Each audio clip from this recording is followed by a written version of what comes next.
If you're not willing to go in there and face yourself, you're not gonna find anything. You're gonna live right here on surface, man, right here on surface. So if there is an ending to this world and there is somewhere to go and there's a judgment, you're gonna get there and you might see a chart. And that chart may tell you who the fuck you should have been. And now you get the rest of your life to think about that. Man, I could have lived a much better life if I just would have just suffered a little bit more. If I just would have went in that and realized I had so much more. But fear and the 40% and living here versus living here, being afraid, stop me. Your biggest enemy, the most important conversation you will ever have in your life is the one you have with yourself. You wake up with it, you walk around with it, you go to bed with it.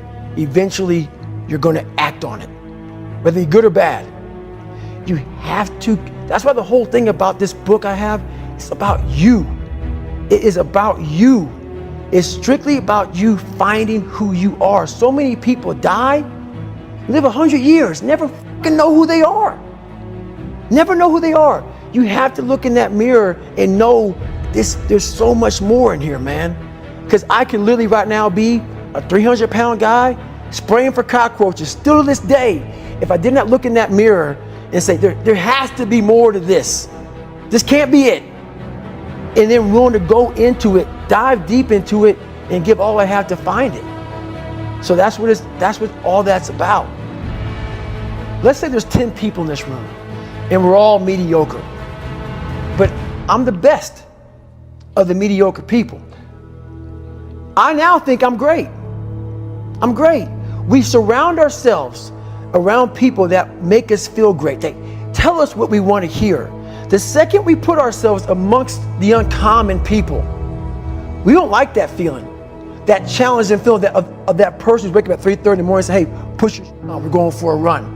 We don't like that challenge. We like that person who says, hey, you know what, man, I don't feel good today, man. And they say, oh, it's okay, brother. We'll take a day off, man. We'll get a pizza and watch the game. We like that. We love that feeling. Why? Because you understand, man, we're good, bro. We don't want that motherfuckers like this. Hey, man, no, bro. Get your fucking shit on, man. Stop being a punk. We don't want that in our lives. We don't want that person who's constantly challenging our weaknesses. We want that person who's constantly, making us feel nice and good and secure in ours. That's the mediocrity of life. We want to be the best amongst the average people. People wonder, how do you stay hungry all the time? Because after I accomplish something, I don't sit back like a lot of guys who graduate buds, graduate this, graduate that.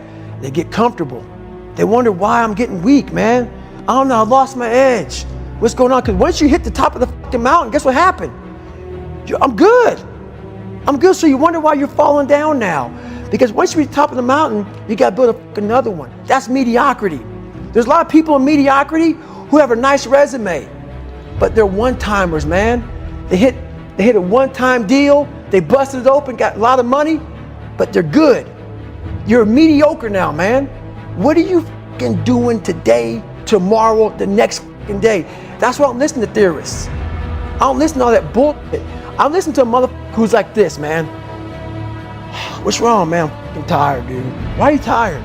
Because tomorrow, I gotta do the fucking shit again, man. Whatever the shit is that made me fucking nauseous and sick to my stomach, it made me hurt. There's no ending. And that's the person I listen to. That's the person who's gained knowledge. You gain knowledge through suffering. And on the other end of suffering is a world that very few have ever seen. It's a beautiful world because that's where you find yourself. You don't find yourself in over here. You find yourself on the other end. Like the 100-mile race I was on, I ran it for 24 hours. I found myself on the other end of that race. That 19 hours, I found, wow, there's a whole nother world out here that I've never even saw. But the world's in your mind. And that's what all that mediocrity is about. The mind has the tactical advantage over you at all times. At all times of your life, the mind has a tactical advantage over you. Why is that? It knows what you're afraid of. It knows your insecurities. It knows your deep, dark lies. And it starts to push you away from that. It pushes you in a direction that is comfortable. The mind controls everything. So what I realized was that when I was growing up and I was 300 pounds and I got all fat and I got all insecure, I realized that my mind kept taking me in this direction. When things got uncomfortable for me, when I was facing my insecurities, I was facing my fears, my mind said, oh no, we have the tactical advantage. We need to get you, separate you from this feeling. This feeling over here, life's all about feelings. We want the happy feeling. We don't want that feeling of this sucks. If in that moment, you can answer those up questions and you are now in charge of your brain versus your brain ruling you, that's where all that stuff comes from. So the 40% rule is all of that. You get to 40%, your brain says, we're done. Let's roll, man. This is starting to get painful. This is uncomfortable. So you sit down. You have to figure out ways, and everybody's different. That's how the book kind of talks about, like we all have these things about, 5 steps to this and 4 steps to this. It's a lot more than that. That's all bullshit. It's a practice that you have to, it's a habit. So if you know that at 40%, I'm feeling pain. At 40%, I'm feeling pain. That's where the 40% rule kicks in. Now it starts. Okay, I'm feeling pain. My mind's saying all this to me. It's saying, get out of here, run, flee.